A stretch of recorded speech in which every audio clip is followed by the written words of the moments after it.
Grand shining, everybody. It is your lovely, lovely woman of life, Mrs.Shantay, here with Wisdom of the Week on Woman of Life podcast and YouTube channel.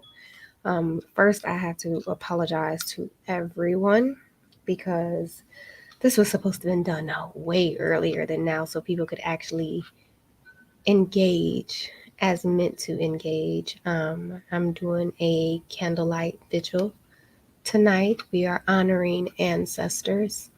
It is that time of the year, and a very huge honor goes out to the lovely Mrs. Essie May Moore McKinney, my grandmother, my late grandmother. Um, how are you guys doing? That's the first question. Second question is we are pretty much mid December, like the beginning of 2020 is very near. So I encourage you all to dive deep into your desires and start setting your intentions for what the hell the new year is going to bring you. And I'm saying that to say, although we may not move and operate and believe the way that our ancestors moved, operated, and believed, what they did, not only what they did was for them, for their circumstances, their way of life, their time in life, but it was also for our circumstances and our times in life. If you do not comprehend what I'm saying, if it wasn't for someone's ancestor, your ancestor, my ancestor, our ancestors taking a stand to not only be heard through their voice, but through their emotions, through their culture, through our emotions, our culture, um, to be seen.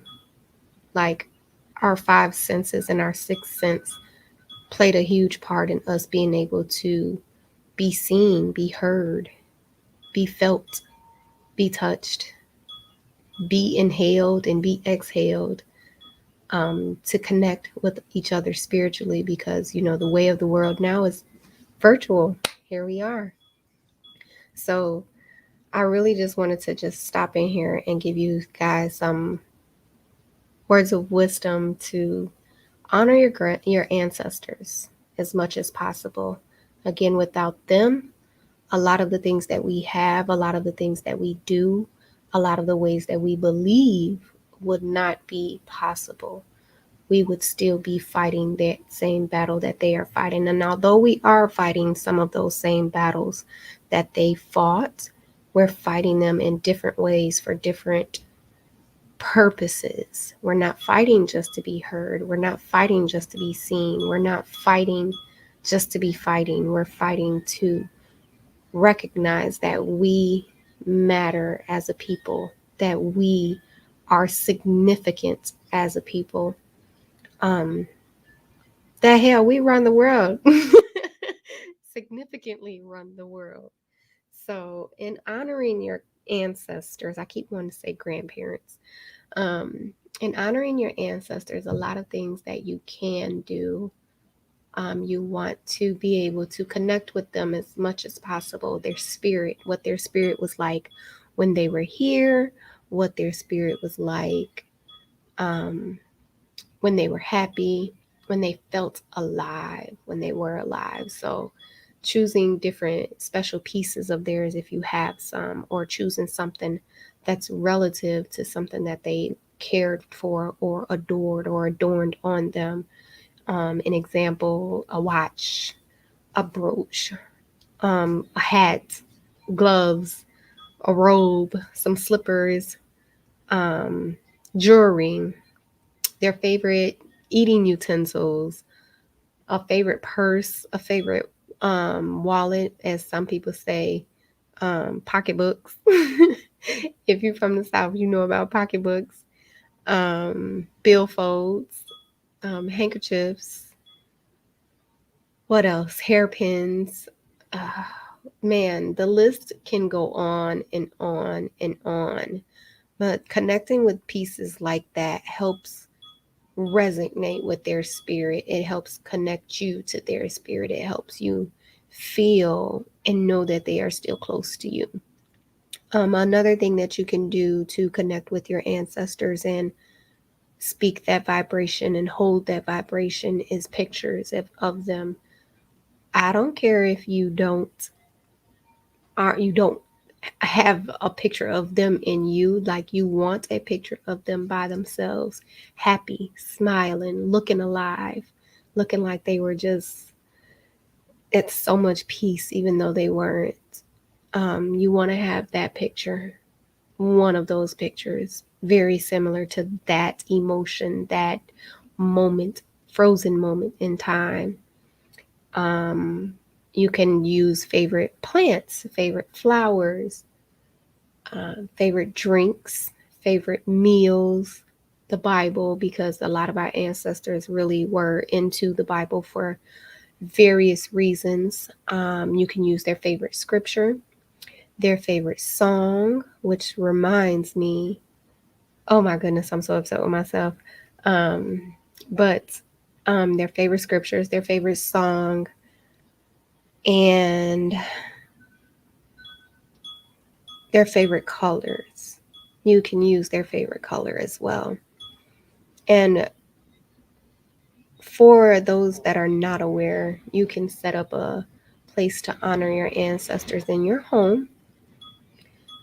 Most of us call it an altar. Um, you can be on the floor. Preferably, it needs to be above your waist because you want to elevate your ancestors. They are like a hierarchy. Um, they are ascended. They are at a higher vibration. I see 7-Eleven on the clock. Um, yes, you just want to be able to keep them, their spirits lifted and their vibration high. Everything that you do for them, you want to keep them elevated so that they know that you are honoring them. You look up to them. But if you feel okay with doing, having a setup with parts of it on the floor, like if you have slippers of your grandmother, grandfather, or your aunt or uncle, you can have those slippers on the floor and then like decorate the rest of the stuff that goes up the wall or on the table, so to speak. That can be an altar as well, or an honoring place for your ancestors. What else can you do? Talk. Sit, eat, talk with your ancestors. Celebrate their birthdays, celebrate their ascension day. And what is an ascension day? It's just the day that they passed on. You can celebrate their burial days. If you have the day that they were buried, you can go to their place of burial, either birthday, day of ascension, or the day of the burial. Have a moment, sit with them, speak with them, connect with them, bring them gifts, bring them flowers, bring them meals, um, bring them pictures, because they want to see their family. They want to see their generational wealth. Oh, that just hit for me so hard because I see 11-7 backwards. Reflection, like this light. um, they like to see, you can write letters to them, um, libations for them and to them. Libations are basically like, how can I say it? I don't want to say like pouring out wine or, alcohol or anything like that, but sometimes they, the spirits like that. That's a spirit on its own because it draws out different spirits in us as well when we consume it. What else can we do to honor our ancestors? Ancestral money. Our ancestors loved money, honey, because they was all about making a way, and that resonated with me as well. I'm still looking at 11-7 on this clock. Our ancestors were really about paving a path, for themselves and for us. They really dug their feet in knee deep. They dug themselves in knee deep to make sure that they provided and they had their own, because they knew if they didn't have their own, that anything, even their own, was up, damn near up for grabs. So those are things that you can do. You can celebrate as well. A lot of people mourn the passing of their ancestors. And although I get, we're humans and we are a part of this circle of life, our ancestors really prefer for us to celebrate them, celebrate us, because we celebrate ourselves, we're celebrating our ancestors. Like I said, if it wasn't for them, we wouldn't be here. We wouldn't have what we have. And then on another note,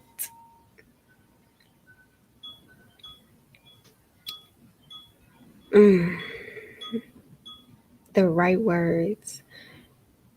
Have a ritual that you would like to put in place, a tradition that you want to put in place to honor your ancestors. And by that, I simply mean like one of the things that I do, and I was led to do this by my grandfather's spirit, is I move clockwise on the inside of my house. I move clockwise on the outside of my house. But I also move counterclockwise because not all gears go forward. Some gears have to rotate backwards in order for your gears to go forward. So, knowing that, respecting that, and being in that space, if you operate with a gear going backwards and a gear going forwards, they go like that. So one gear helps the other gear move. So create rituals that you do, or traditions that you do, whether it's on their birthday, their passing on day, or their burial day, or just a daily ritual on its own to honor your ancestors. It doesn't have to be at certain times of the year or certain dates of the year. And on that note, I love you, grandmama, grandmother. I love all of my ancestors. I want you all to please check me out on my Facebook page, Woman of Life, my Facebook personal page, Shantay McKinney. I'm on Instagram as Mrs. Shantay, MRS period, MRS period, Shantay, SHANTAY. And I'm on Twitter as Shantay's Love. Where else am I? I am on TikTok as Mrs. Shantay. I'm on Snapchat as Mrs. Shantay. Check me out on my pages. I'm always posting something. I'm always sharing something. I'm always doing something. Being a mommy of 5 is such a beautiful thing. And I wouldn't not share how grateful I am to be a mother, or how grateful I am to be a woman, how grateful I am to come from the family that I come from. Also, check me out on fluentradio.com. That's www.FLUENT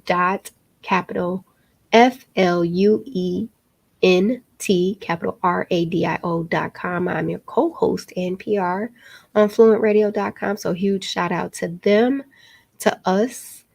And yeah, go ahead and go grab my book off Amazon, One Womb Wound at a Time. It's a postpartum journal. It has a red cover to it. This is me. This is us. It's for everybody. It's not just for mothers or parents. It's for everybody, because everybody needs to know about postpartum and how they can apply themselves to help new parents along that journey. Also, hit the share, hit the subscribe, and hit the like. And have a great week. I love you all. Thank you so, so much for tuning in. There are other wonderful things coming up with Woman of Life and Wisdom of the Week. I will inform you guys as things start to flow and move in different ways and different lights and angles.